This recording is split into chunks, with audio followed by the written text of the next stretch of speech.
আজকে আমাদের দুরবস্থা এই জন্য, মানুষ মানবতা নাই, মুসলমান কিন্তু কোনো ছাপ নাই, উম্মত নবীর কোনো আদর্শ নাই।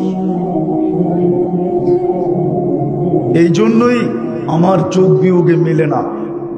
আফগানিস্তান মাটিতে মিশছে, হয়তো একটু একটু যোগ বিয়োগে মিলছে, কিন্তু ইরাক মিটা গেল, এটা যোগ বিয়োগে মিলে নাই। কেননা ইরাকে তো একটা একটা করে দেখাই, ইরাকে তো কয়েকজন নবী ঘুমায় আছেন, এবং দানিয়াল আলাইহিস সালামও ইরাকে ঘুমানো, আলী শেরে খোদা ওইখানে ঘুমানো, হুসাইন কলিজার টুকরা ওইখানে ঘুমানো, পীরানে পীর আব্দুল কাদের জিলানী ওইখানে ঘুমানো, আমাদের ইমামে আজম আবু হানিফা ঘুমানো, কয়েক শত সাহাবা ওইখানে ঘুমানো। এতগুলা বোম ফাটলো তো ফাটলো কি করে? মাটির সাথে মিশলো কি করে?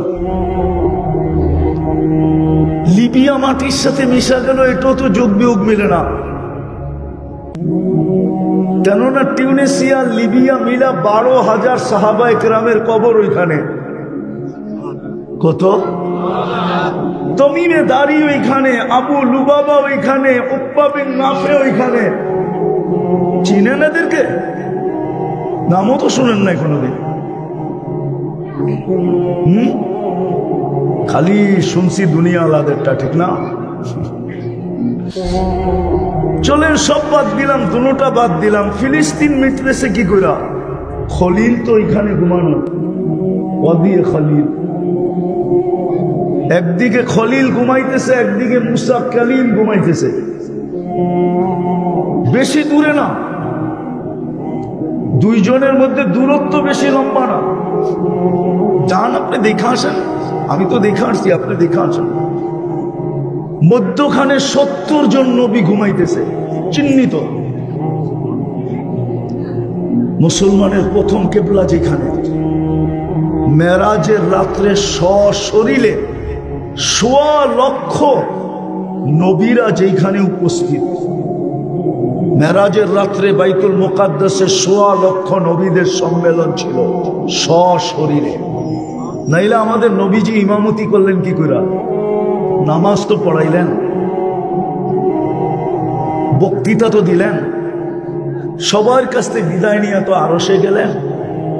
ওইটা মাটির সাথে মিশে তো মিশে কি করে? কিন্তু আল্লাহকেও যদি জিজ্ঞাসা করি তো আল্লাহ তো এটাই বলে, পছন্দ করে তো মানুষ বানাইছিলাম, তোদের ভিতরে মানবতা কোথায় বল? পছন্দ করে তো তোদেরকে মুসলমান বানাইছিলাম, ইসলামের ছাপ তোদের ভিতরে কোথায় বল? পছন্দ করে তো বন্ধুর উম্মত বানাইছিলাম। কার উম্মত? আপনি কার উম্মত আপনি জানেন না, আপনি চিনেন না মুহাম্মদুর রাসূলুল্লাহ। দুঃখ তো আমার এইখানেই, বাংলাদেশে পাইবেন ইসলামী মহাসম্মেলন, নাইলে ওয়াজ মাহফিল, নাইলে তফসির মাহফিল, এই তিনটাই পাবেন।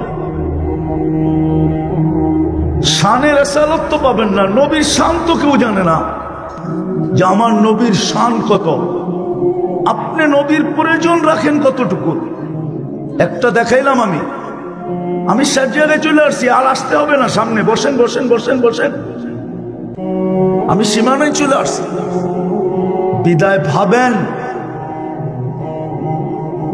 এখনো ফুললি অপারেশন শুরু হয় নাই।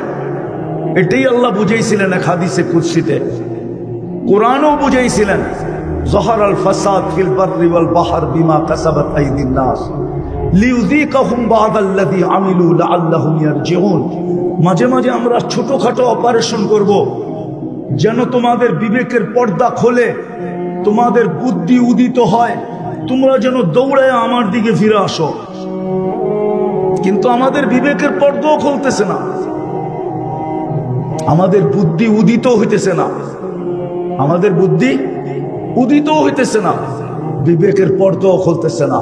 হাদিসে কুদসি তো আল্লাহ বলছিলেন, ইল্লাম ইয়াতুবু ফাআনা তাবিবুহুম, তোমরা যদি আমার দিকে না ফিরলে তো আমি ডাক্তার হয়ে যাব, ডাক্তার, সার্জিক্যাল ডাক্তার। আমি অপারেশন চালাবো তোমাদের উপরে। আজকে অপারেশন চলতেছে। নাইলে আমি আগেই বলছি, সমস্ত নবীদের সাথে যত অঙ্গীকার না ছিল, আমাদের সাথে আর যে কোটি গুণ বেশি অঙ্গীকার ছিল। কোটি গুণ অঙ্গীকার আমাদের সাথে ছিল, ওয়াদা ছিল, অঙ্গীকার ছিল। আর কি শব্দ পাবো বাংলায় খুঁজে পাই না, সবকিছু আমাদের সাথে ছিল। কেননা আমাদের পরে তো কোনো উম্মত নাই। ভান্ডার রাখবেন তো রাখবেন কার জন্য? আমাদের নবীজির পরে তো নবী নাই, তাহলে আল্লাহ নিজের ভান্ডার রাখবেন তো রাখবেন কার জন্য বলেন? কি সর্বশেষ যে খায় সে তো পাতিল নিয়েই বসে, ঠিক না? সবার শেষে কে খায়? মা, ঠিক না? তো মা কি নিয়ে বসে? তো জামাই যদি শাশুড়ি জিজ্ঞাসা করে, আম্মা আপনি তো দেখি পাতিল লয়ে বইছেন, তো শাশুড়ি হাসতে হাসতে বলে, বাবা তোমার ঘরে খাওয়ায়া এখন আর যা বাচ্চে আমি একটু কাঁচায় কুচায় খাই আর কি। আল্লাহ তো পুরো সবকিছু আমাদেরকে উঠায় দিলেন, কিন্তু তাকাইলে তো দেখা যায় আমাদের সবচেয়ে বেশি দুরবস্থা। এই দুরবস্থা তো 313 জন যখন ছিল তখনও ছিল না, যখন গায়ে কাপড় ছিল না তখনও ছিল না, যখন পেটে ভাত ছিল না তখনও ছিল না, যখন পায়ে জুতা ছিল না তখনও ছিল না, যখন মাথা গোচা ঠাই ছিল না তখনও ছিল। আজকে কেন দুরবস্থা? একজন ধরলে 18 কোটির গলা টিপা ধরতে চায়। ইসকন কয়জন ধরছে? একজন, ঠিক না? আপনি তো 18 কোটি অবরুদ্ধ। অবরুদ্ধ না, 18 কোটির গলা চেপে ধরতে চাইতেছে, বুঝাইতে চাইতেছে একটাই মানুষ। 18 কোটি এটি মানুষ না, এটি সব আগাছা। আর একটা প্রমাণ দিব, দেখি আপনাদের বুঝে আসে কিনা। বাংলাদেশের সুপ্রিম কোর্টের ল হইল, কোন কুকুরকে আপনি আগের মতো ইনজেকশন দিয়ে মারতে পারবেন না। আগে সিটি কর্পোরেশন ছোটবেলা দেখতাম রাত্রে আসতো, কুকুরকে ইনজেকশন দিয়ে উঠায় উঠায় নিয়ে যেত। প্রাণীবাদীরা হাইকোর্টে রিট করছে যে প্রাণীদেরকে এইভাবে মারা যাবে না। আচ্ছা মানলাম, ঠিক আছে, ফিলিস্তিনের এই 1 বছর 2 মাসের যুদ্ধে আমাদের বাংলাদেশের প্রাণীবাদীরা বলো, ওই প্রাণীবাদীর ভিতর থেকে উচ্চ পদস্থ এখন একজন আছে, সে একটা ছোট, উনার ফেসবুক আইডিতে উনি ছোট একটা নিন্দা দেন যে ফিলিস্তিনে এতগুলা নিরীহ মানুষকে কেন মারা হইতেছে, এগুলা কি প্রাণী না? না প্রাণী না। কিন্তু আজ পর্যন্ত আপনি যদি দেখাইতে পারেন আপনার জুতা আমার গাল এই মজলিসের ভিতরে, আমি গাল দিয়ে রেডি থাকবো, সবার জুতা মারলেও আমি মেনে নেব, যদি কেউ ছোট একটা নিন্দা দেখাইতে পারে। কেননা প্রাণীবাদী সংস্থা আপনাকে প্রাণী মনে করে না, কেননা আপনি মুসলমান, পছন্দনীয় আল্লাহ মানুষ হিসাবে, মুসলমান হিসাবে, উম্মত হিসাবে ওরা ভাবে আপনি প্রাণী না, আপনি একটা আগাছা। আপনাকে দুনিয়ার থেকে মিটায়া দিলে দুনিয়া পরিষ্কার হবে।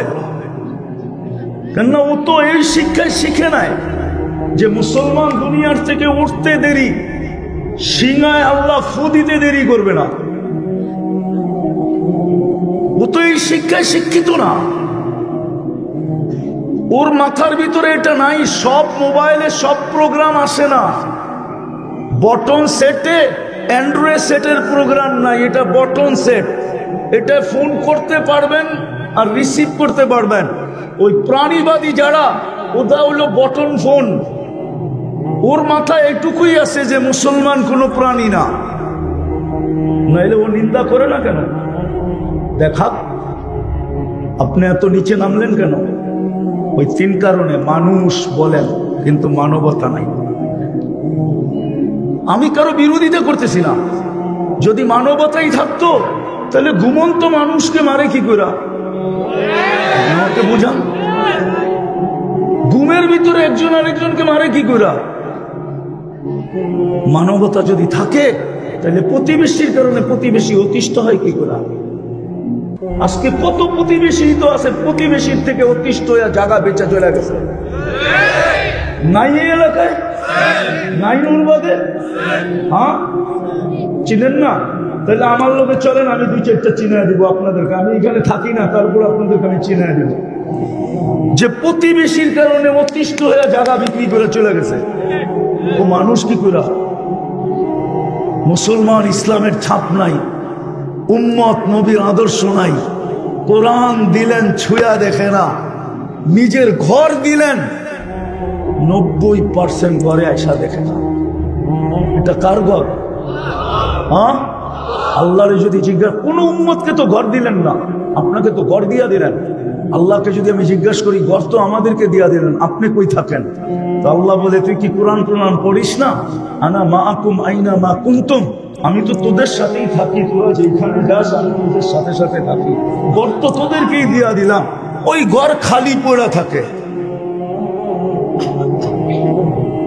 ওই ঘর খালি পড়ে থাকে। খালি না, খালি পড়ে থাকে না, ঘর সারাদিন খালি পড়ে থাকে, মারামারি করে তালিম লইয়া। মনে হয় বুঝেন না? মারামারি করে কি লইয়া? মারামারি করে কি লইয়া? বয়ান লইয়া। অথচ সারাদিন ঘর খালি পড়ে থাকে। লানত আমাদের জিন্দগির উপরে। এখনো যে বেঁচে আছি শুধু মুহাম্মদুর রাসূলুল্লাহর কারণে বেঁচে আছি। জিজ্ঞাসা করে ফেলছিলেন, অতীতে তাকায়া দেখতেছি সব উম্মতকে সমূলে ধ্বংস করে দিছেন, আমার উম্মতকেও ধ্বংস করবেন? তো বলছে, না বন্ধু, আপনার উম্মতকে সমূলে ধ্বংস করব না, আপনাকে অঙ্গীকার দিতেছি শুধু এই কারণে বেঁচে গেছেন, নাইলে বহুত বড় মাদ্রাসা আছে এখানে মাদানীনগর, জিজ্ঞাসা করে দেখেন 1500 বছর কোন উম্মতকে আল্লাহ সুযোগ দেন নাই, এর আগেই মাটিতে সব মিশে গেছেন। 1500 বছর হয়ে গেছে, আপনাকে আমাকে সুযোগই দিয়া যেতেছেন, বিদায় আসেন, আজকে তওবা করেন। তওবা করবেন? করবা যুবক? তওবা তওবা করো, তওবা, নাইলে এইখানের দিন কাটা যাবে, কিন্তু ওইখানেরটা কাটবে না। কবরে যাওয়ার পরে যখন জিজ্ঞাসা করবে, ওই দিন জবাব মুখ দিয়ে আসবে না, হাউজে কাউসারে যাবে।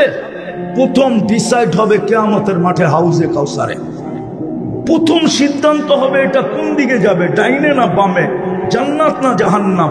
হাউজে কাউসারে ডিসাইড হবে, যার মুখে হাউজে কাউসার লাগবে এটা অবধারিত, এটা জান্নাতে যাবে, যেই কোনো ভাবে হোক যাবে। কেননা যেই ঠোঁটে হাউজে কাউসার লাগছে ওই ঠোঁটে আর কোনোদিন পিপাসা লাগবে না। যেই ঠোঁটে হাউজে কাউসার লাগছে ওই ঠোঁট দুচোখ ধারণ করার ক্ষমতা রাখে না। আপনি হাউজে কাউসার চিনেন না, হাউজে কাউসার জিনিসটা কি? এই জন্যই তো একদলকে আল্লাহ রসুল হাউজে কাউসারে বলবে, সুখান সুখান লিমান গাইয়ারা বাদ, যাও দূরে সরো, তোমাদের জন্য হাউজে কাউসার না। তোমাদের ঠোঁটে হাউজে কাউসার লাগা মানি তোমরা জান্নাতি, তোমরা হাউজে কাউসারের উপযুক্ত না, সরো এখান থেকে। তোমরা আমার চোখের পানির ইজ্জত রাখো নাই, সময় তো নাই, আমরা নবীর চোখের পানির ইজ্জত রাখি নাই। 23 বছর কাঁদছেন, দুনিয়ার থেকে যাওয়ার সময় কাঁদতে কাঁদতে গেছেন, আরো সে যে আমাদেরকে বলেন নাই, এখনো কবরে কাঁদতেছেন। আবুল সামরকান্দি লেখছেন রহমতুল্লাহি আলাই, নবীজি কবর থেকে উঠবে, ওয়াহুয়া ইয়াবকি ওয়া ইয়াকুল, কাঁদতে কাঁদতে উঠবে আর বলতে বলতে উঠবে, জিবরিল আমার উম্মত কই, ময়দান তো খালি। কিয়ামতের মাঠে চিৎকার দিবেন 1.25 লক্ষ নবী রসুল, শুধু নফসি নফসি বলবে, না মা না বাবা, না ভাই না বোন, না স্ত্রী না সন্তান, শুধু নফসি নফসি বলবে। আর আমাদের নবীজি উম্মতি উম্মতি বলবে। আমরা ওনার ইজ্জত রাখি নাই। বিদায় আসেন, এখনো সুযোগ আছে। একটা হাতিয়ার আমাদের হাতে এখনো আছে, সেটা হলো যদি আল্লাহর কাছে সরি বলার মতো বলতে পারি, তওবা করার মতো করতে পারি, নাইলে কিচ্ছু নাই আমাদের কাছে এখন। এই দাড়ি, এই টুপি, এই জুব্বা আর এই সুব্বা, এই পাগড়ি আর এই সাগরি, দুনিয়ার বহুত কম আছে আল্লাহ মানে না পাগড়ি পড়ে, দুনিয়ার বহুত কম আছে আল্লাহ মানে না দাড়ি রাখে, দুনিয়ার বহুত কম আছে আল্লাহ মানে না কিন্তু জুব্বা পড়ে। আমার সাথে চলেন, আমি দেখায় দিব আপনাদের। আমাদের হাতে একটাই হাতিয়ার আছে, তওবা। কি কি করবেন তওবা? কে কে করবেন দেখি? পাক্কা? তাইলে বইলা দেন আল্লাহ অতীত থেকে তওবা করলাম। নামান আর ডেলি 2 বার তওবা করেন ঘুমানোর সময়, এই কথা মনে করা যে হয়তো আর ঘুমের থেকে উঠবো না। যদি উঠলেন সকালে, তো সকালে তওবা করেন এটা ভাইবা যে হয়তো সূর্য আর ডুবতে দেখবো না। ডেলি 2 বেলা তওবা করেন। পারবেন? পারবেন মনের থেকে?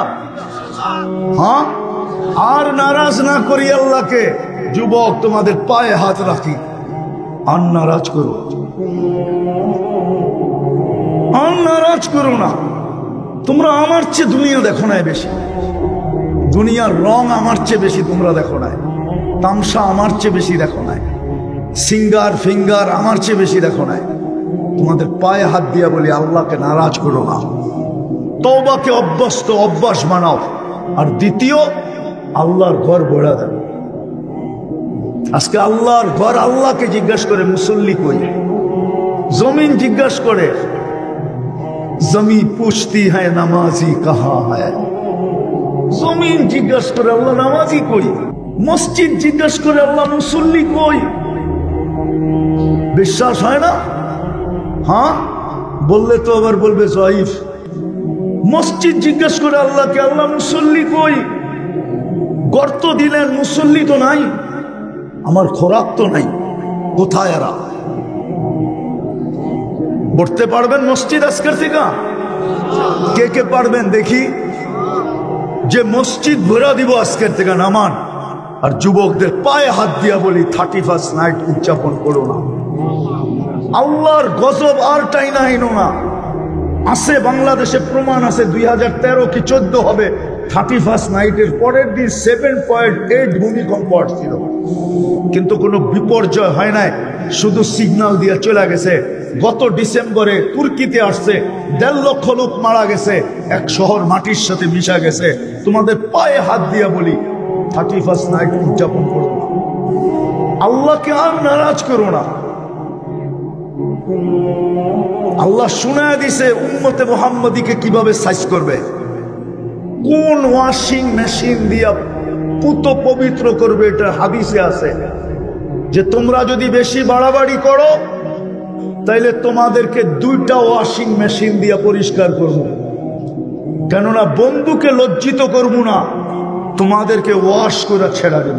2টা মেশিনের কথা হাদিসে আছে, আল কতলু ওয়াল সালাসিল। বিদায় যুবকদেরকে বলতেছি, 31st নাইট করবা না করবা না? কে কে অঙ্গীকার করতে পারো? যুবক বুকে হাত দিয়া যে 31st নাইট করব না। পাক্কা? যদি প্রস্তুতি নিয়েও থাকো তো প্রস্তুতি ছেড়া দাও। পাক্কা? আল্লাহ আমাদেরকে আমল করার তৌফিক দান করেন। ওমা আলাইনা ইল্লাল। মালিক ইবনে দিনার রহমতুল্লাহ আলাইহির জীবন চেঞ্জ হয়েছে। ওনার একটা মেয়ে মারা গেছিল, মারা যাওয়ার মেয়েকে স্বপ্নে দেখছেন, মেয়ে কোরআনের একটা আয়াত শোনায়া দিছে বাপকে যে বাবা, মুমিনের কি এখনো ফিরার সময় আসে নাই? এতটুক কথায় মালিক ইবনে দিনার, উনি কোনো ওলি ছিলেন না, কোনো আলেম ছিলেন না, কোনো মুফতি মুহাদ্দিস মুফাসসির ছিলেন না, নামই তো দিনারের ছেলে। সারাদিন দিনার লাড়া চাড়াই ওনার কাজ ছিল। ইব্রাহিম ইবনে আদহাম রাজা ছিল। শুধু এতটুক কথায় জীবন চেঞ্জ। আমি যদি ছাদে উঠ না পাইলাম, তাইলে আপনি রাজ প্রাসাদে বসে আল্লাহ পাবেন কি করে? এতটুক কথায় জীবন চেঞ্জ। বনি ইসরাইলের সবচেয়ে বড় বদমাশ যে নিজেকে নিজে মানুষ বলতো না, যে নিজেকে নিজে মানুষ বলতো না, বলতো আমি কুকুরের চেয়েও অদম। এরকমই এক অভ্যাস তার ছিল। ছোট্ট একটা কথায় তার জীবন চেঞ্জ। শুধু চেঞ্জ না, খালি মেয়ে বলছে কিফিল কাঁদি কেন জানিস? আমি বাজারি মেয়ে না, এটা আমার পেশা না। তুই যদিও আমার গায়ে এখনো আঙ্গুলের ছোঁয়া দিস নাই, কিন্তু তোর সাথে তো আমার কথা দরদাম হয়ে গেছে। আমি তোর সাথে চলে আসছি, কালকে এই চেহারাটা আমি আল্লাহকে কি করে দেখাবো? বাস। গুলি মারলেও মনে হয় কিফিলের দিলে এত জোরে লাগতো না, এত জোরে লাগছে, চিৎকার দিয়া মাটিতে পড়ে গেছে। বলছে, বোন, এখনো তোর গায়ে আঙ্গুলের ছোঁয়া দিলাম না, তাতেই যদি তোর এই অবস্থা হয়, তাহলে কালকে আমার কি অবস্থা হবে? আমি আল্লাহকে এই চেহারাটা কি করে দেখাবো? বলছে, টাকা তোকে দিয়া দিলাম, আঙ্গুলের ছোঁয়া তোকে দিব না, কিন্তু একটা অনুরোধ করব, তুই হাত দুটা উঠায় চোখের পানি দিয়ে আল্লাহকে একটু বলা দে, আমি তওবা করলাম, আমার তওবাটা যেন কবুল করে। ওই রাত্রেই কিফিল মারা গেছে। দরজায় স্বর্ণ অক্ষরে লেখা উঠছে, কদ গফারাল্লাহু লিকিফলিন, আল্লাহ কিফিলকে মাফ করে দিয়েছেন। ওয়াজ তো সারা জীবন শুনতে হয় না, এটাই বুঝাইতে চেয়েছিলাম। আল্লাহর হুকুম মাইনা একদিন শুনলেই যথেষ্ট। আজকে আল্লাহর হুকুম মাইনি না আমরা, যার কারণেই তো বলতেছিলাম যে আল্লাহর পছন্দে মানুষ, আল্লাহর পছন্দে মুসলমান। তৃতীয়টা শুধু আল্লাহর পছন্দ না। ও ভাই, এই যে এই ভলান্টিয়ার, তোমরা হট্টগোল করলে নাইমা চলে যাব।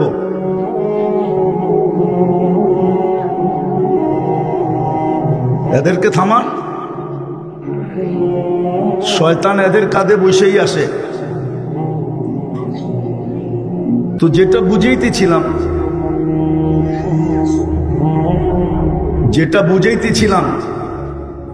বোঝেন কাজে দিবে, আঁচও দিবে, কালো দিবে। আর যদি না বুঝলাম, কথাও লম্বা হবে না, কেননা পরিবেশ কথাকে লম্বা বলার অনুমতি দেয় না। এই জন্য কথা লম্বা হবে না। তো যেটা বুঝাইতেছিলাম, শুরু করছি, এটাই শেষ করি।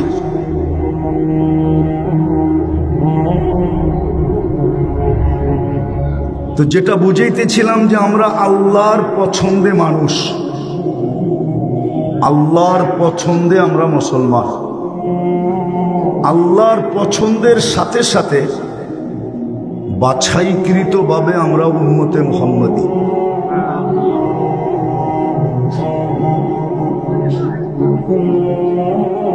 যত অঙ্গীকার না অতীত উম্মতের সাথে ছিল, যত অঙ্গীকার না অতীত ১৬ লক্ষ উম্মতের সাথে ছিল, যত অঙ্গীকার না অতীত ১৬ লক্ষ উম্মতের সাথে ছিল, এর চেয়ে বেশি অঙ্গীকার আল্লাহর আমাদের সাথে। অতীত উম্মতের সাথে যত অঙ্গীকার না ছিল, এর চেয়ে কয়েক কোটি গুণ অঙ্গীকার আমাদের সাথে। আমি দুই একটা দেখাই। যদি অঙ্গীকার আমাদের সাথে বেশি নাই হইতো, তাইলে আদম আলাইহিস সালাম কেন এই কথা বলতেন? আদম আলাইহিস সালাম বলতেছিলেন যে আমার চেয়েও উম্মতে মুহাম্মদীর সাথে আল্লাহর ভালোবাসা লক্ষ কোটি গুণ বেশি।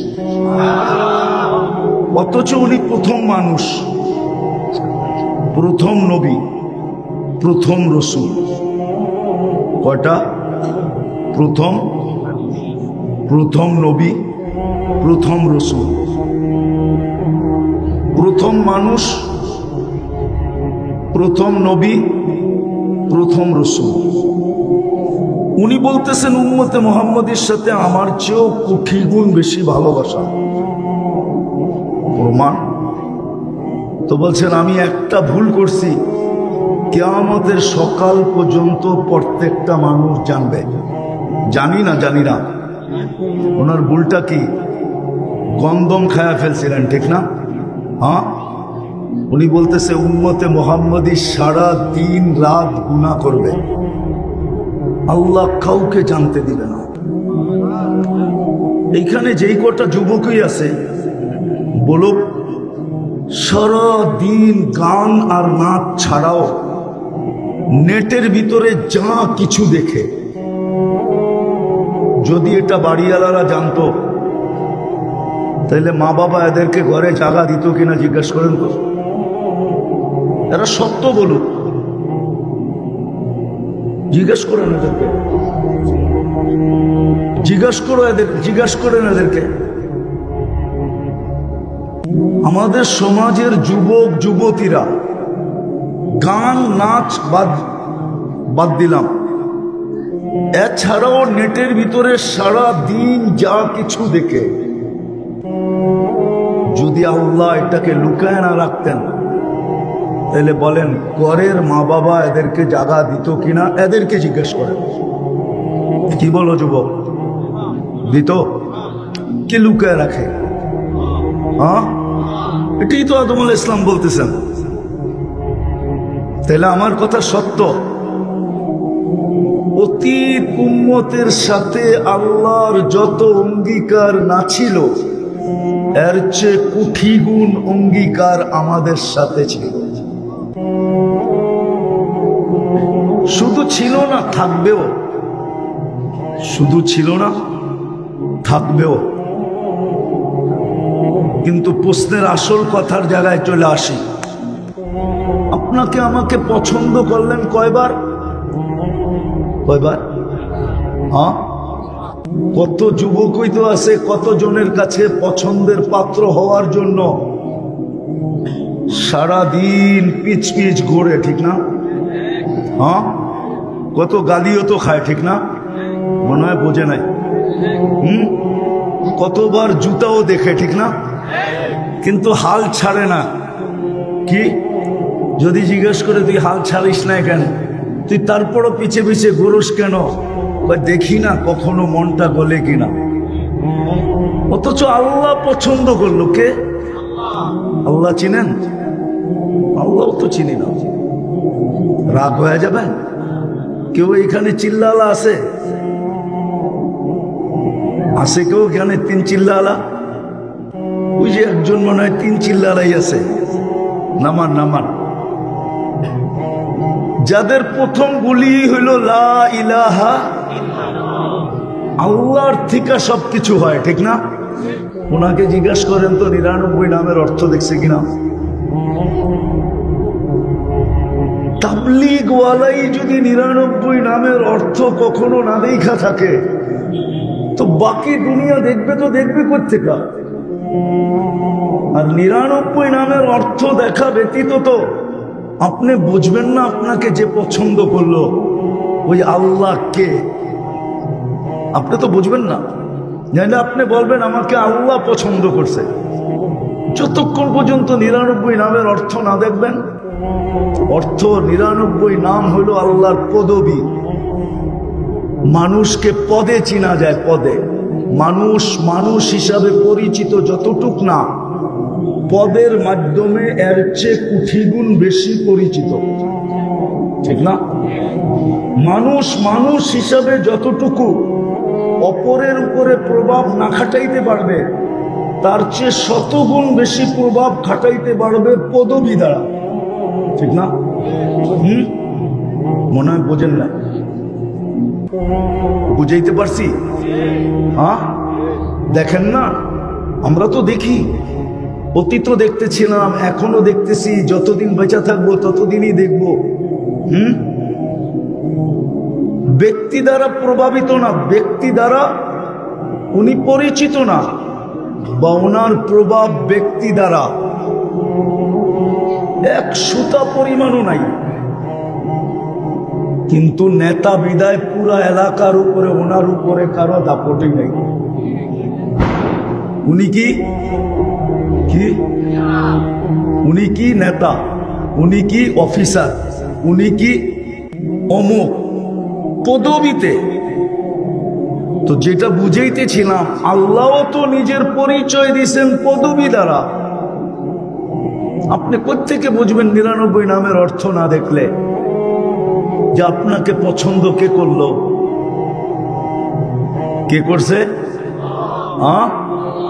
শুধু আল্লাহ করে নাই, আল্লাহর সাথে সাথে রহমানও আপনাকে পছন্দ করছে, রহিমও আপনাকে পছন্দ করছে, মালিকও আপনাকে পছন্দ করছে, কুদ্দুসও আপনাকে পছন্দ করছে, সালামও আপনাকে পছন্দ করছে, মুমিনও আপনাকে পছন্দ করছে, মুহাইমিনও আপনাকে পছন্দ করছে, আজিজও আপনাকে পছন্দ করছে, জব্বারও আপনাকে পছন্দ করছে, মুতাকাব্বিরুল খালিকুল বারিউল মুসাব্বিরুল গফফারুল কাহ্হারুল ওয়াহাবুর রাজ্জাকুল ফাত্তাহুল আলিমুল কাবিদুল বাসিতুল খাফিদুর রাফিউল মুইজ্জুল মুদিল্লুস সামিউল বাসীরুল হাকামুল আদলুল লতীফুল খবীরুল হালিমুল আযীমুল গফুরুশ শাকুরুল আলিমুল কবীরুল হাফিজুল মুকিতুল হাসিবুল জলিলুল করিমুল রকিবুল মুজিবুল ওয়াসি আল হাকিমুল ওয়াদুদুল মজিদুল বাঈসুশ শাহীদুল হকুল ওয়াকিলুল কবিয়ুল মতিনুল ওয়ালিয়ুল হামিদুল মুসি আল মুবদি আল মুঈদ আল মুহয়ি আল মুমীত الحي القيوم الواجد الماجد الواحد الأحد الصمد القادر المقتدر المقدم المؤخر الأول والآخر الظاهر والباطن الوالي المتوالي البر التواب المنتقم العفو الرؤوف مالك الملك ذا الجلال والإكرام المقسط والجامع والغني والمغني المانع الضار النافع النور الهادي البديع والباقي الوارث والرشيد الصبور জাল্লে জালালু 99 পদের মালিক আল্লাহ আপনাকে পছন্দ করছে। মানুষ হিসাবে পছন্দ করছে, মুসলমান হিসাবে পছন্দ করছে, উম্মতে মুহাম্মদী হিসাবে পছন্দ এবং বাছাই। শুধু পছন্দ করেন না, বাছাই করে পছন্দ করছেন। আপনার সাথে ওয়াদা ছিল, অতীতের সমগ্র উম্মতের সাথে যত ওয়াদা না ছিল এর চেয়ে কোটি গুণ বেশি ওয়াদা আপনার সাথে ছিল, আমার সাথে ছিল। এই জন্যই তো আপনার আমার ভাগ্য খুলছে, নাইলে এত বড় ভাগ্য হতো না। আমি একটা দিয়ে দেখাই, আপনার ভাগ্য যদি এত বড় না হইতো, কপালটা যদি এত চওড়া না হইতো, এত বিশাল না হইতো, যেমন আকাশ মাইপা কেউ বলতে পারবে না লম্বা পাশ কতটুকু, রব্বে কাবার কসম এই উম্মতের কপাল মাইপাও কেউ বলতে পারবে না এটা কত বড় চওড়া। প্রমাণ দিতেছি, যদি কপাল এত বড় না হতো তাহলে নবী দানিয়াল আলাইহিস সালাম, রসুল না নবী, 2500 বৎসর শুধু অপেক্ষা করছেন আপনার আর আমার হাতের মাধ্যমে, ছোঁয়ার মাধ্যমে কাফন আর দাফনের জন্য। শুধু কাফন পড়াবো আমরা আর আমাদের হাত দিয়া দাফন করা যাবে। 2500 বৎসর। কিতাব উঠান দেখেন আপনার কপাল কত বড়। সব জায়গায় চলে আসি, কিন্তু আফসোস যে উম্মতকে এত পছন্দ করা মানুষ বানাইলেন, আমাদেরকে মানুষ বানাইলেন, হায় আজকে ওই মানুষের ভিতরে মনুষ্যত্ব কোথায় বলেন? ওই মানুষের ভিতরে মনুষ্যত্ব কোথায়? মনুষ্যত্ব যদি থাকতো তাহলে প্রতিবেশীর দ্বারা অতিষ্ঠ হয় কি করে?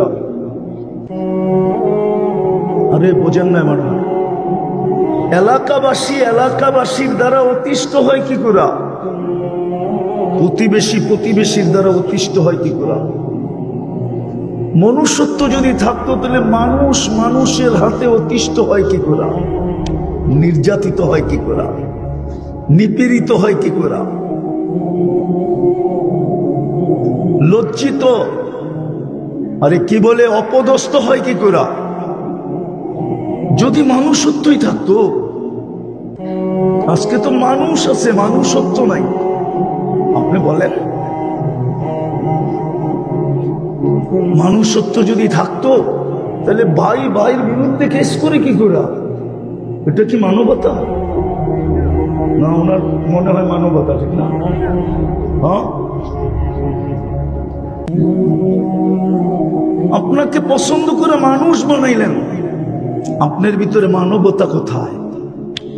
আপনাকে পছন্দ করে মুসলমান বানাইলেন, আপনার ভিতরে ইসলামের ছাপ কোথায়? বলেন, ইসলামের ছাপ যদি থাকতো, ইসলামের ছাপ যদি থাকতো, তাহলে মুসলমান যুবক নেটের থেকে চয়েস করা চুল কাটে কি করে? সমস্ত যুবকদের চুলের ডিজাইন তো নেটের থেকে নেওয়া। 50 টাকার চুল 200, 400, 500, ঈদের রাত্রে 1000 টাকা দিয়ে কাটা। আমাদের ভিতর বলেন, বাহির বলেন, মা বোনরা বলেন আর আমাদের পুরুষ বলেন, সবাই সাজগোজেই তো ইসলামের বিরুদ্ধে সাজগোজ, নেটের থেকে সাজগোজ নেওয়া। অথচ পছন্দ করলেন মুসলমান হিসাবে, ইসলাম কোথায়? পছন্দ করলেন সৃষ্টির সেরা মানুষ হিসাবে, মানবতা কোথায়?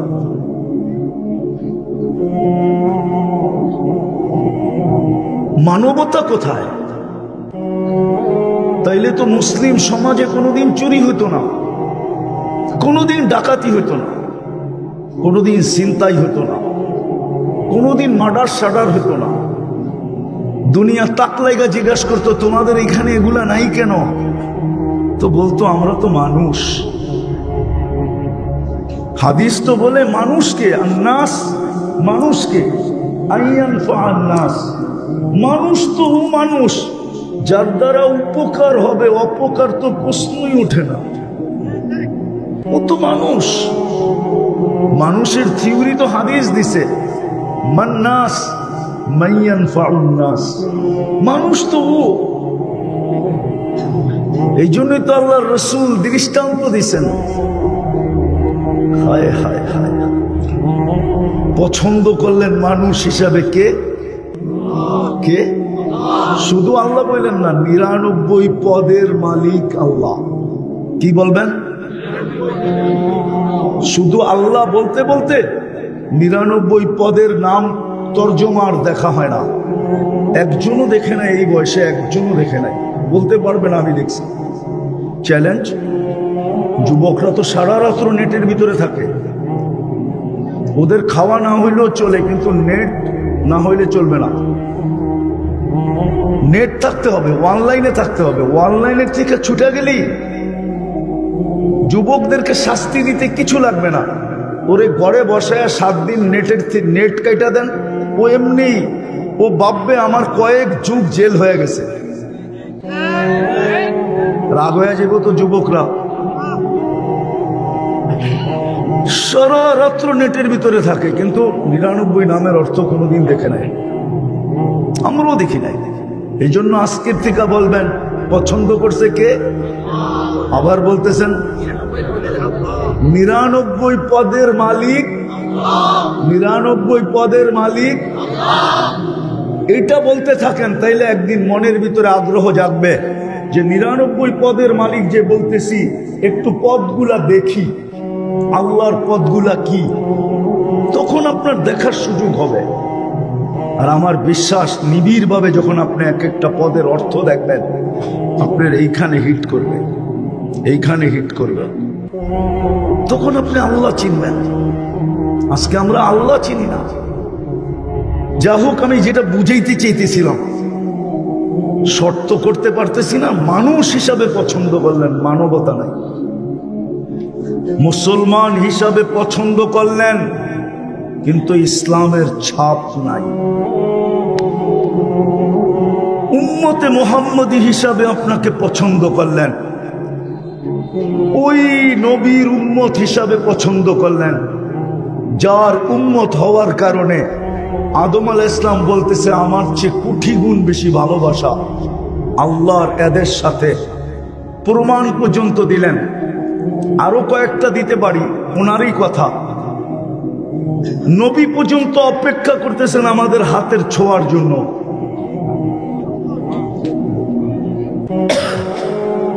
এত বড় মর্যাদা দিলেন, এত বড় মর্যাদা। ওই রসুলের আদর্শ কোথায়? ওই রসুলের আদর্শ আমাদের ভিতরে। আদর্শ যদি থাকতো তাহলে যুবক 14 তারিখ উদযাপন করবে কেন? মুসলিম সমাজে 31st নাইট হবে কেন?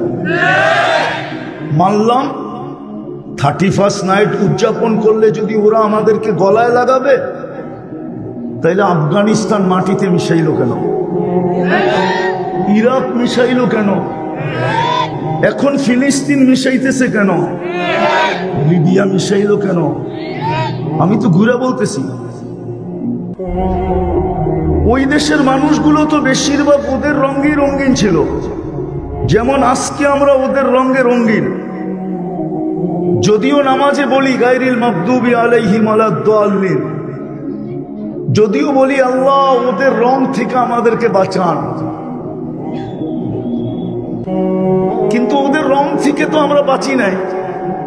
তো আল্লাহ বলে যখন রং থেকে বাঁচিস নাই, তো হাতের থেকে বাইচা লাভটা কি? এই জন্যই তো ওদের হাতে আমরা মারি খেতেছি। আল্লাহ বলে তুইও রং থেকে বাঁচস নাই। যখন রং থেকেই বাঁচস নাই, রঙই লেগে গেছে গায়ে, তো এখন হাতের মার খেলে অসুবিধাটা কি? এই জন্যই তো আজকে শত শত বছর ওদের হাতে মার খেতেছি।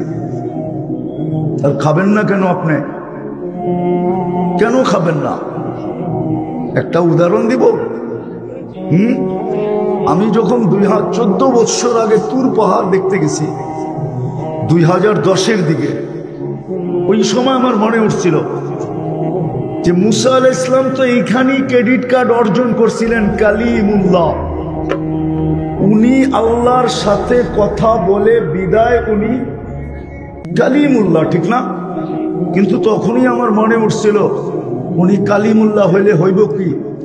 আল্লাহ তো আমার সাথে কথা বলতে চায় বিদায় আমাকে এর চেয়ে বড় সম্মানিত করে দিলেন কালামুল্লাহ।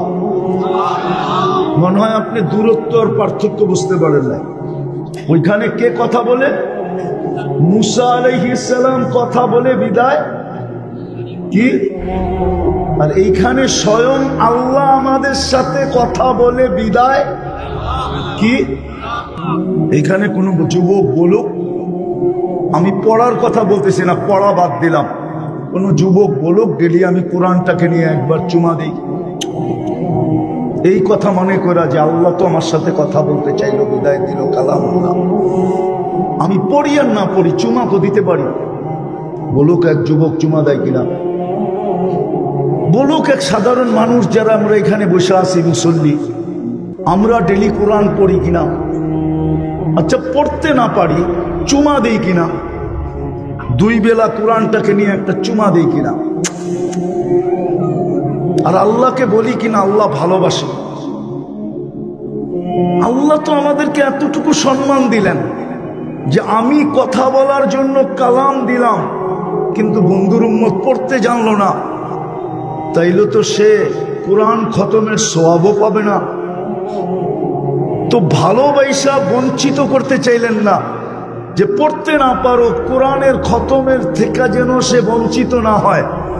এই জন্য সবচেয়ে সহজ, সবচেয়ে ছোট, সবচেয়ে সহজ, সবচেয়ে ছোট একটা সূরা দিলেন ইখলাস। একবার পড়লে 10 পারা, 2 বার পড়লে, 3 বার পড়লে। বলুক এখানে কেউ যে আমি ডেলি এই নিয়তে 3 বার পড়ি যে আজকে আমার আমল নামায় 1 খতম কোরআনের সওয়াব লেখা হোক? কেউ পড়ে কিনা? একজন যুক্তি দিয়ে বোঝেন। আপনাকে উম্মতে মুহাম্মদী বানানোর কারণে এত বড় মর্যাদার অধিকারী হইলেন। নবীদের চেয়েও কোটি গুণ ভালোবাসা আপনার সাথে আল্লাহর হলো। আচ্ছা, আজকের রাতটা কোন রাত্র? হ্যাঁ, জুমা শুরু হয়ে গেছে, ঠিক না? হ্যাঁ, গত জুমাও তো গেছে, ঠিক না? বলেন তো, এখানে কেউ আছেনি 1000 বার দুরূদ পড়ছে গত জুমায়? বা জুমার দিন 1000 বার দুরূদ পড়ে? অথচ আমাদের নবীজির তো আবেদন ছিল, আমাদের কাছে আবেদন ছিল, অনুরোধ ছিল, দরখাস্ত ছিল, এমনকি নিজের হাত পর্যন্ত পাতা ছিল, শুক্রবারে আমার উপরে বেশি বেশি দুরূদ পড়ো। এই মাদ্রাসার ছেলেরও তো পড়ে না। 24 ঘন্টায় যদি 1000 দুরূদ হয়, তাইলে পার ঘন্টায় কয়বার হয় বলেন? কিন্তু পড়ি তো না। কোরআন দিল, ছুঁয়া দেখি না, চুমা দিয়া দেখি না। এত বড় সম্মানিত করলো, আদর্শবাদী দিলাম, একটা দিন 1000 দুরূদ পড়ি না। 200 মনে হয় পড়ে না কেউ, 100 মনে হয় পড়ে না। আপনার বিবেককে আপনি প্রশ্ন করেন না, আমাকে প্রশ্ন করতে হবে না, আপনার বিবেককে আপনি প্রশ্ন করেন যে আপনি কি সুখে থাকার যোগ্য না যোগ্য না? আপনি মাইর খাওয়ার যোগ্য না যোগ্য না? যদি দুনিয়াতেই এই অবস্থা হয়, কালকে কি অবস্থা হবে? কবরে 3 প্রশ্ন আমি মানি, কবরে 3 প্রশ্ন আমি, কিন্তু কবরে মৌলিক প্রশ্ন একটা। কয়টা? কয়টা? ইমাম বুখারী রহমতুল্লাহ আলাইহি একটা লেখছেন, ইমাম মুসলিম রহমতুল্লাহ আলাইহি একটা লেখছেন, এই 2 জনে 3টা লেখেন না, একটা। কেননা মৌলিক প্রশ্ন একটা হবে, একটায় পাস, পরের গুলা পাস বইলা লেখা হবে, একটায় ফেল, পরের গুলো ফেল বইলা লেখা হবে। প্রথম কবরের প্রশ্নই তো হইল মা কুনতা তাকুল। কথার উপরে বায়াতে রেজওয়ান হইতেছে, আর আল্লাহ বিলকুল চুপচাপ, জিবরিল আইসা কিচ্ছু বলতেছে না, বরং উল্টা আল্লাহ বলতেছে আমার হাতও তোমাদের সাথে। ওইখানে 38,000 মরে গেছে। কোন দোয়া উপরে উঠতেছে না। ওলামা দোয়া করতেছে, তোলাবা দোয়া করতেছে, আল্লাহ আল্লাহরা করতেছে। এখন যান, হাজিরা মক্কায় যায় দোয়া করতেছে না, করতেছে না? হ্যাঁ, কি মরণের মিছিল কমতেছে না বাড়তেছে? হ্যাঁ, মুসলমানের দুরবস্থা কমতেছে না বাড়তেছে? কেন? কারণ এটাই, মুসলমান বুঝে নাই যে আমার ফরজ দায়িত্ব কি। ফরজ দায়িত্ব হলো প্রথম নিজেকে জাহান্নাম থেকে বাঁচাও, পরিবারকে বাঁচাও, তোমার পরিবেশকে বাঁচাও।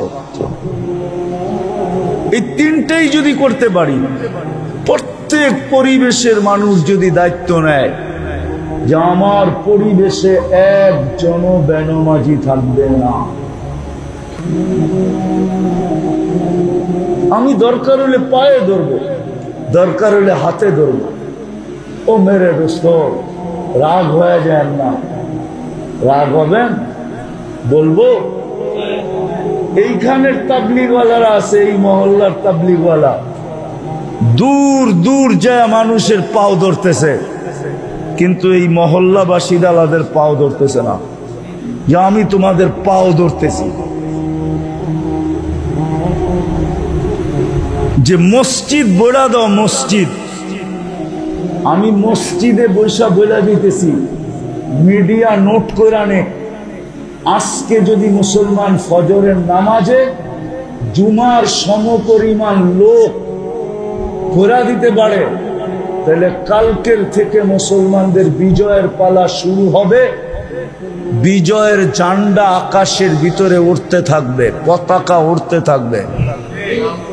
কোরআনে লেখা নাই, ইহুদিদের কিতাবে লেখা আছে, ইহুদিদের কিতাবে, যে যেদিন মুসলমানের ফজরের জামাত আর জুমার জামাত সমান হবে ওই দিন থেকে মুসলমানদের বিজয়ের পালা শুরু হবে। আপনি ভাবছেন ওরা প্রতিদিন ফজরে আইসা দেখা যায় আপনার মুসল্লি কয়জন হয়েছে, আর একটা মুস্কি হাসি দিয়ে চলে যায় আর বলে এখনো বাড়ে নাই, বিদায় আমাদের কোনো চিন্তা নাই, কচু কাটা কর আর জামলে তা কর, ওদের বিজয়ের পালা শুরু হবে না না না না না না। এই জন্য আমাদের তিনটা দায়িত্ব, ভালো মতে বোঝেন, কিন্তু আমি শেষ জায়গায় চলে আসছি কথার।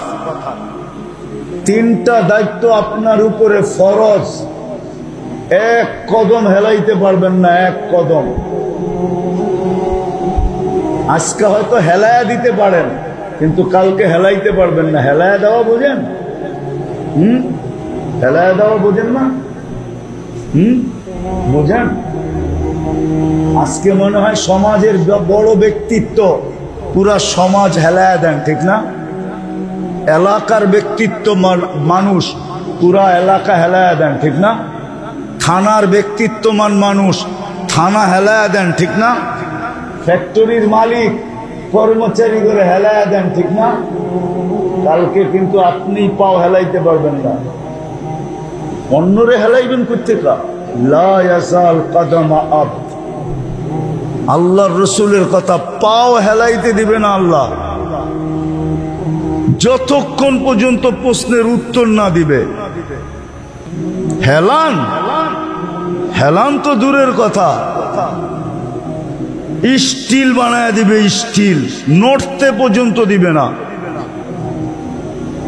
এরকম বানায় দিবে কিয়ামতের দিন। ভালো মতে বোঝেন।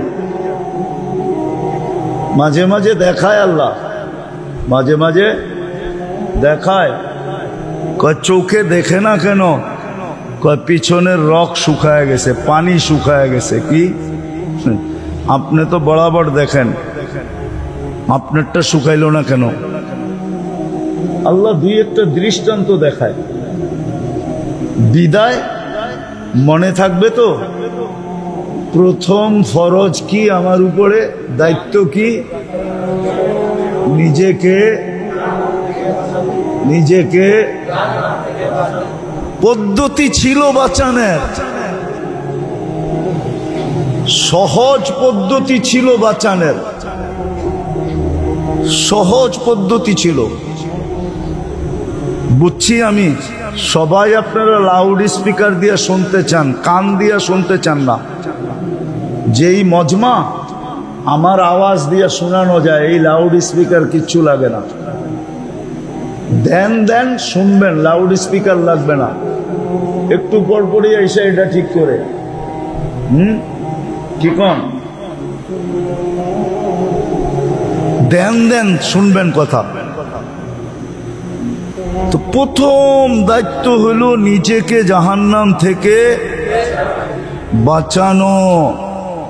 প্রত্যেক আকেল বালেক, নারী পুরুষ, সবার উপরে আল্লাহর পক্ষ থেকে ফরজ অর্পিত দায়িত্ব হলো নিজেকে জাহান্নাম থেকে বাঁচাও। আমি একটা সহজ পদ্ধতি দেখায় দিছিলাম, যে মাগরিবের পরে যদি, মাগরিবের জন্য যদি মসজিদে ভিড় করত আর আজান সালাম দেওয়ার সাথে সাথে যদি সবাই হাতের কর গয়না পড়া ফেলতো, আল্লাহুম্মা আজিরনি মিনান নার 7 বার, তো সুবে সাদেক হওয়া পর্যন্ত প্যাক হয়ে যেত, প্যাকেট হয়ে যেত, প্যাকেট। যে 1 সেকেন্ড আগেও মরলে জাহান্নাম থেকে কি মুক্ত। আবার ফজরে এরকম ভিড় হইতো, যেরকম জুমার চেয়ে বেশি ভিড় হইতো ফজরে। কেন হাদিসে আছে, ফজর পড়া যে আবার 7 বার পড়বে জাহান্নাম থেকে মুক্তি সূর্য ডুবার 1 সেকেন্ড আগেও যদি মরে, 1 সেকেন্ড আগে জাহান্নাম থেকে মুক্ত। শাহাদাতের মৌত, জান্নাতের প্রবেশপত্র হাতে। জান্নাতের প্রবেশপত্র, কিন্তু মাগরিবে যাওয়ায় তার 10 ভাগের 1 ভাগ তো ফজরে হয় না। এর 10 ভাগের 1 ভাগ মুসল্লিও ফজরে হয় না। তো ভালো মতে দিলে গাথেন, কিন্তু আমাদের দায়িত্ব গাম জড়ায়া বলা। এই জন্য বলতেছি, প্রথম দায়িত্ব হলো আমার নিজেকে জাহান্নাম থেকে, কারণও বইলা দিছি কেননা আল্লাহ পছন্দ করছে আমাকে। বলে না আমি পছন্দ করছি বইলা কথা, আল্লাহ বলে আমি পছন্দ করছি বইলা কথা, দাবি তোমাকে জাহান্নাম থেকে বাঁচাও। দ্বিতীয় ফরজ দায়িত্ব হলো তোমার পরিবারকে জাহান্নাম থেকে বাঁচাও। দরকার হলে পাও ধইরা বাঁচাও। দরকার হলে, এখানে একজন অভিভাবকও নাই বলতে পারবে না যে আমি জাহান্নাম থেকে বাঁচানোর জন্য আমার ছেলের পাও ধরছি, আমার গড়ালাদের পাও ধরছি, একজনও নাই। অথচ চিল্লায় যায় অনেকজনের পাও ধরছে, এরম লোক এখানে আছে। কি রাগ হয়ে গেলেন তাবলিগালারা? চিল্লায় যায় কি করছে? নাই কেউ এখানে চিল্লায় যায় পাও ধরছে, কিন্তু বাড়িতে পাও ধরে নাই। তো ফরজ ছিল, দোকানে যাওয়ার জন্য পাও ধরে বাপে, তোর পাও ধরি আমার শরীর আর চলে না, তুই যা দোকানটা একটু খালি খুললা বয়া থাকবি। ধরে না, ধরে না, শুধু খুইলা বয়া থাকবি, তোর কিচ্ছু করতে হইব না, বাকি কর্মচারীরা করব, তুই খালি ক্যাশটায় বয়া থাকবি। তোর পাও ধরি, তুই ফ্যাক্টরিতে যা একটু খালি বয়া থাকবি, এটার জন্য পাও ধরে, কিন্তু জাহান্নাম থেকে বাঁচানোর জন্য পাও ধরে না। গড়ালারা একটু বেকা হয়ে যদি কয় অটো কিন্তু ডাইকা লাইছি, কাপড় দিয়েও গুছায়া লইছি, বাপের বাড়ি কিন্তু এক্ষুনি যামুগা, তাইলে এখানে বহুত আছে যারা কইব পাও ধরি যায়ও না, আমার ইজ্জত আছে। কি কইবেন না? রাগ হয়ে গেলেন? হ্যাঁ, কি পাও ধরবো, কিন্তু জাহান্নাম থেকে বাঁচানোর জন্য পাও ধরে নাই। এটা দ্বিতীয় ফরজ ছিল। দ্বিতীয়, রাগ হয় না আমাদের উপরে, চিল্লা আলারা। দ্বিতীয় ফরজ ছিল আপনার জন্য ঘরের মানুষের পাও ধরা, কেননা এক ঘরের নারী 4 জনকে নিয়ে জাহান্নামে যাবে। 4 জনকে। কয়জন? স্বামী, মা, বাবা, বড় ভাই, সন্তান মা বাবাকে জাহান্নামে ঢুকায়া তারপরে জাহান্নামে যাবে, এর আগে যাবে না। দ্বিতীয় আমাদের দায়িত্ব ছিল পরিবারের লোকজনকে, ঘরের লোকজনকে জাহান্নাম থেকে বাঁচানো। এটা আমাদের দায়িত্ব ছিল, ঘরের লোকদেরকে জাহান্নাম থেকে বাঁচানো। এটা ফরজ দায়িত্ব ছিল, ফরজ। হ্যাঁ বলবেন পাও ধরছি তারপরও হয় নাই, এই দায়িত্ব আর আপনার কাছে নাই। আল্লাহ দেখা ফেলছে, কেরামান কাতেবিন ছবি তুলা ফেলছে।